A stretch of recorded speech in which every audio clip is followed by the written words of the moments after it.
Bonjour, and welcome to the Amateur Detective Club. This club is exactly how it sounds. A bunch of amateurs talking about their favorite mysteries. So if you encounter a real mystery or a murder, contact the proper authorities. Do not come to us. We do not know what we are doing. But enjoy the program. Allons-y, let us begin. Quand il me prend dans ses bras, il me parle tout bas. I call this meeting of the Amateur Detective Club to order. I am Miles Neuvirth, boy detective. I'm Melissa Meli, the spy. I'm sorry, I wasn't paying attention. Hello, wasn't paying attention. I'm Miles Neuvirth. And I'm here to say... And I'm here to say, God folks in a major way. Okay. This is all bad. I've done bad. As the person who called this to order, I will let you know this is the mystery of the chocolate box. I think it's actually just called the chocolate box, but that's okay. It is. We can call it a very long thing. The mystery of the crime surrounding a box within which contains chocolate. Not a box made of chocolate? Who knows? Every day's a gift. Oh man. Guys, I was predisposed to liking this one based purely on the title. Yeah. I did enjoy this one. So this is the last story of the American version of Poirot Investigates. Yeah. Yes, in other versions it is in the early cases, right? Yes. And it makes sense that these last two are from the same early collection cases. because this one once again is Poirot telling us a story. Which is why clearly out of these two, the framework of like Hastings like, tell me a story, Poirot, is like she clearly tacked it on for this, I feel like. But anyway. Potentially. Now, Yeah. the last one we read, The Lost Mine, I thought I didn't like the setup of, Poirot is telling us a story. I thought that was the reason that I was, kind of not as into it. No, that's wrong, because I super liked this one. Spoiler. But yeah. Anyway, so we get a story from Poirot. They're sitting there drinking. It is apparently, I guess, storming outside, and they're drinking. Hastings has a hot toddy, and Poirot has hot chocolate that Hastings turns his nose up at quite defiantly. It's just so sweet and thick and rich, and I want hot chocolate. So badly right now. I know, it's like 90 degrees outside, but man, hot chocolate's delicious. So Poirot obviously has it right more than Hastings does, as per usual. But yeah, so as they're sitting there, they're musing on how good they've got it right now. Hastings is pretty pleased with life, and he says, hey, Poirot, have you ever had any cases that you failed on? Like, not just circumstances made it bad for you? Because Poirot at first is like, well, I've gotten sick, or someone else solved it before me, and Hastings is like, no, one that you just totally missed. And so Poirot sits down to tell him this story about when he was a detective in the Belgian police force. So this was back at a time when Belgium was having some unrest about the separation of church and state. I guess there was some Catholic angst. Catholics wanted church in state and non-Catholics didn't. Something like that. Yeah. Yeah. So, a man named Paul, who has a very, very Frenchy, Belgian-y last name, is killed. But we'll call him Paul, because I can pronounce Paul. And at first, Poirot doesn't think much about it, but then a lady comes in and is very distressed and says, hey, I know this guy, Paul. I need you to look into this for me. Poirot's on vacation from the police force, but he says, but ma'am, I'm sorry, if I find anything out, I'm still going to have to tell the police about it. And she says, that's okay, I just need this to be investigated. So, of course, Poirot has his vacation ruined because, that's what happens to Poirot all the time. That is true. Yep. And he goes and investigates this crime. Yes. So what are the circumstances of this crime? Right. So, some interesting things about the crime in general is, wasn't there, and I need clarification on this because the first part of this was a little blurry for me. Yeah. Didn't, this man get his title, he was married to someone and then his wife died and he inherited, oh, sure, the place he's living now? Yeah. Yes, and then he dies and the doctor thinks it was just a heart failure. Yeah. Yes. heart failure. Right. Sorry, I should have said before also. He was married to a lady. The marriage didn't last very long. I think about 2 years into it. She died from falling down a set of stairs. Go on. Yes. So, the crime, as it were, is first finding out, or does Poirot believe this man was murdered against what the doctor said? So he has to go and investigate. All he has to go on, though, is very little. If from the way he died, if he was murdered, it would have had to have been poison. Right, yeah, it's gotta be poison. But he has no chance to see the body.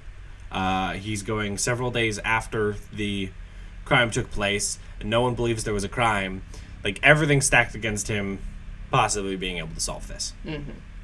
Yep. But he shows up anyway to the house where Paul lived with several servants and his mother. Yeah, pretty Yes. much. And also this young lady, whose name was Virginie, right? Something like that. Yeah. Okay. That sounds right. Yes. And he also had a couple visitors, right? Yes. Okay. Yes. The first thing of note, Poirot was looking around, trying to find out how he would have been poisoned. But pretty much the entirety of the dinner are things that Paul himself served and handled. Mm-hmm. So no one would have been able to poison him that way. Unless he poisoned himself. Bum, bum, bum. And everyone. everybody else. Yeah, and everybody else. And this is purgatory the whole time. Yeah. Hi, I'm J.J. Abrams. Didn't after dinner also someone else collapse? Or was that just a recounting That of was the a original? recounting of the thing. Okay. Yeah. Sorry. His face got beet red and then he fell down dead. Okay. But Poirot goes around the house and he goes into the study and there's a box of chocolates. That's the only thing that's out of place. And it is a full box of chocolate. But the lid is a different color than the box. Yes, it is a blue box with a pink lid first? Yes. Yes. And then upon investigating further, maybe in the trash can, again, focus issues, Miles, he does find a pink lid, a pink box with a blue lid. Yeah. And that one is empty of chocolates. And before this, he had spoken to the family doctor, who gave him a prescription for heart medication, and also eye drops for his mother's cataracts. Yeah. Yes. And at that point, he goes, well, could you die from an overdose of the medication? And the doctor is basically like, oh, I would not have done it, no. Oh, it would you up. Yeah. Oh, you got one. Yep. Yeah. Basically it's the dog's you said it wasn't poison. It's there's a lot of things that can kill you that we don't call poison. Right. I was all right. So, the chocolate, and the thing is, he was putting, the chocolate was for the purpose of taking his medicine, I thought. No, not at all. No. But the only two people that eat chocolate in the house, he doesn't drink, and neither does his new wife, right? No, they're not married. They're kind of just friends, I guess. in like Okay. that in that very archaic friend thing. Oh, okay. But Virginie is very into Mr. Paul. Okay. Yeah. So they're the only ones that eat chocolate in the house because they both don't drink. Yeah. Whereas everybody else is like, I'm just gonna have a glass of wine after dinner like an adult. What are you doing eating chocolate, Paul?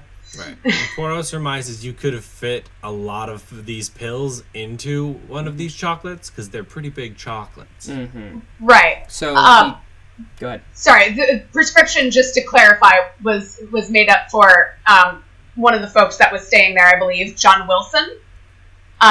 Yeah. And so, but his prescription had gone missing. Right. Right. Yeah. So we're trying to figure out who would have done that? Who would have put the poison? The vessel with the pestle is the brew that's true. At this point, Poirot talks to a servant and finds out that Paul had a fight with one of his friends, right? Yes. Over the church and state. Yeah. Yeah. He's always doing that. He's always picking fight. Yeah, picking a fight between church and state with this friend of his. And Poirot's like, I must investigate this person he fought with. Mm-hmm. What's that guy's name? Pope Jean Paul II. Okay. Paul II. It's Saint Allard, Saint Allard. which I am butchering the pronunciation of. All right. And then so Poirot goes and looks at his stuff. Vinigi is the cousin of his late wife. That's the relation there. Okay. All Cool. right. And so Poirot goes to investigate this man and finds an empty pill bottle. Bum, Yep. bum, bum. And he's like, yes, I got it. evidence. Going home to write out the case file to turn in the morning. Yep. And So now. Go ahead. And then we'll be back after this short message from our sponsors.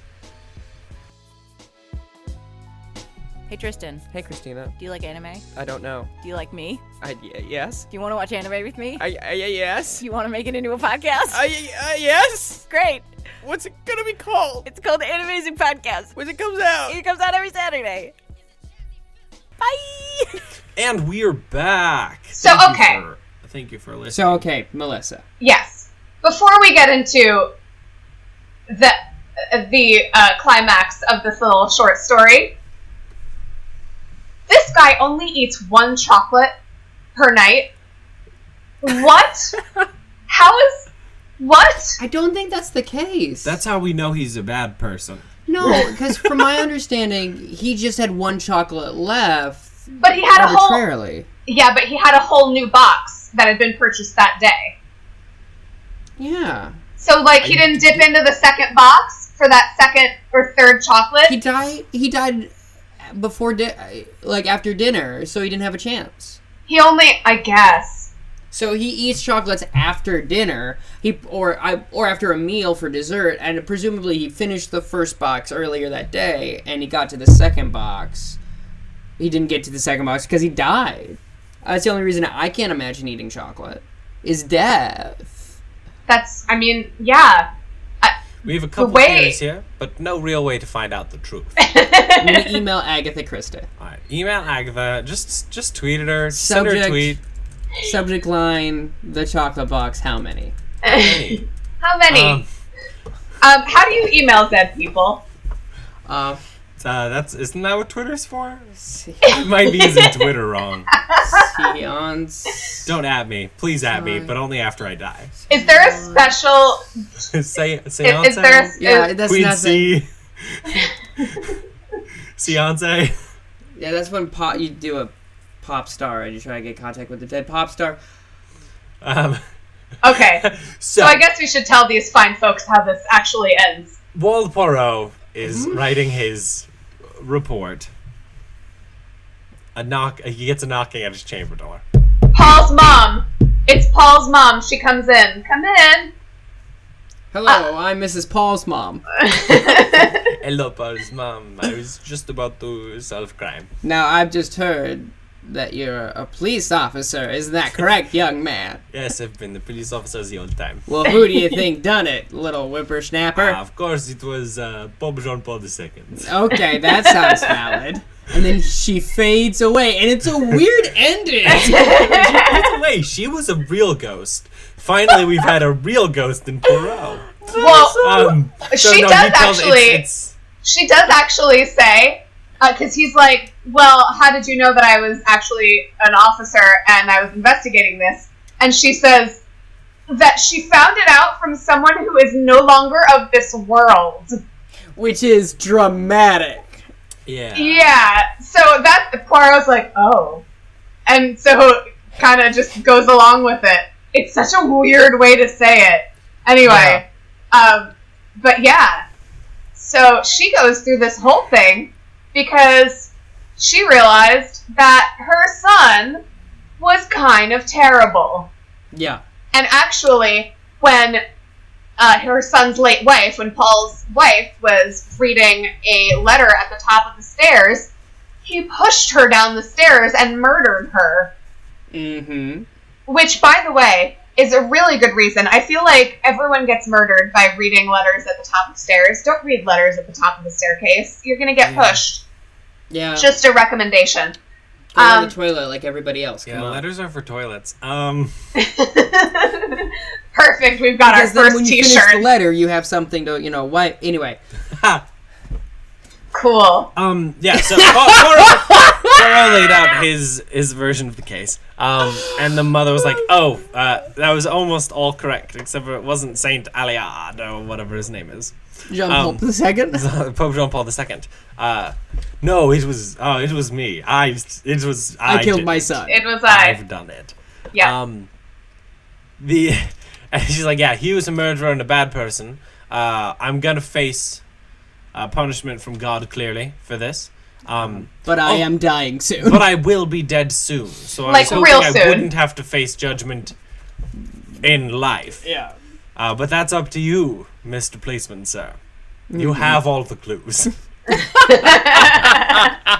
Oh, what a fun reference. And Poirot, oh, good times. That movie I didn't see and heard was bad. No one No, saw. no one saw that movie. We all just agreed that it was bad. Oh, that's so great. Poirot's like, I can tell you, good evening, I failed, and leaves. Yeah. Yeah, so, and she dies, like, next week. 14 days later. But, so Poirot, when recounting this back to Hastings, of course, says, I really did. I had the clue the entire time.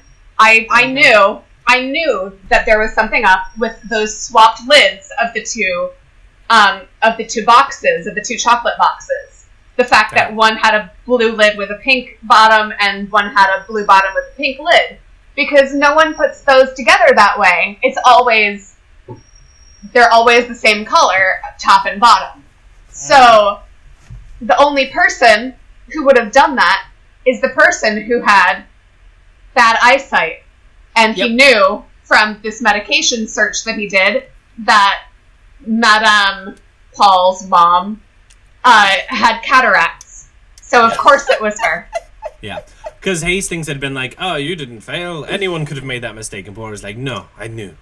And he also says, like, if Pope Jean Paul II had done it, the last thing he would do is keep the bottle. Like, finding the bottle on him was evidence to his innocence. And Poirot was just like, look, I solved it. Yay, I did it. Mm-hmm. Whereas Paul's mom kind of just absentmindedly was like, I don't know what to do with this. If I just... Stuck it in his pocket. She just stuck it in his pocket, not thinking that it would implicate him. Which I guess we'll forgive her for... Because she's near death. But God will not.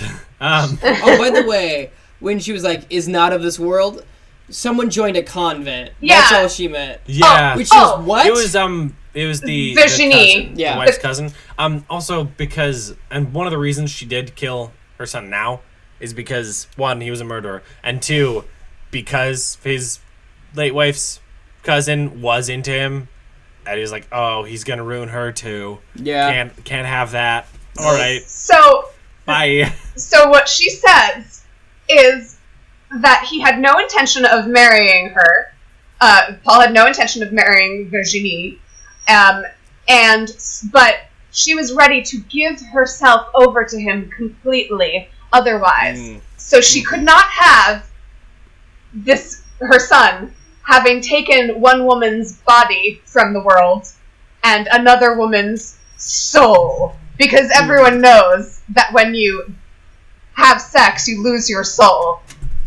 Yeah, that's why men are more powerful, because they can collect the souls of women through the sex. I'm so glad I learned the this. Caribbean 6 is about. Yep. Just Jack Sparrow screwing his way around the sea. Like, I gotta get these souls for Davy Jones, he's back. But I gotta screw. It's Orlando Bloom. And then he has to give Orlando Bloom the souls, and they do have sex as well. Oh, God. This is all bad. It's like a handbag and a porcelain doll slapping together. Oh. Okay. I have a complaint. So what do you rate the episode, Miles? Well, I rate this episode of Amateur Detective Club a gross -1,000,000. This is a pretty fun little mystery. The last bit. Poirot says to Hastings, if ever you think that I'm getting too full of myself, just simply say chocolate box. And he immediately does. And then, and then Poirot's like, but, I do have the greatest mind in all of England. And and Hastings says chocolate box. And Poirot's like, what? I'm sorry, what? What did you say? And Hastings like, oh, nothing, Poirot. Which is actually a delightful way to end this American version of Poirot Investigates. Yes. I think for that moment, and because I just generally liked this one, I'm going to give it a 4 out of 5. Mm-hmm. Melissa? Yeah, I also like this. I think I'm also gonna do a 4. I liked it so much better than the last one we read that I almost rated it higher. But if I'm being, it's a perfectly lovely little romp. It's a good story, especially since we don't, we're hearing it secondhand, basically through Poirot, through Hastings, kind of thing. But super fun. Not too much problematic stuff in it.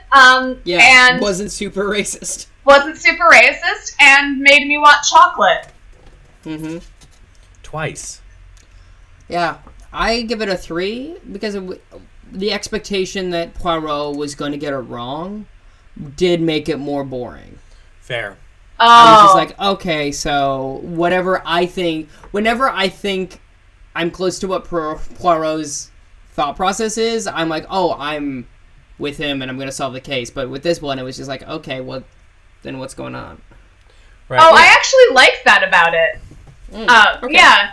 I don't know. There was something... Different folks for different folks. Yes. Different folks for different folks? Is that what you just said? Yep. And we can investigate the meaning of whatever that means next time. Thank you all for joining us on this delightful adventure through the short stories of Poirot Investigates. Mm-hmm. We will return eventually at some point with the next novel. We'll keep you posted on that.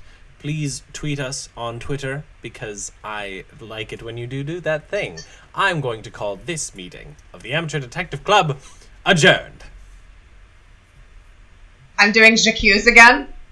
J'accuse. That will sound. Great. Handbag and a porcelain ball.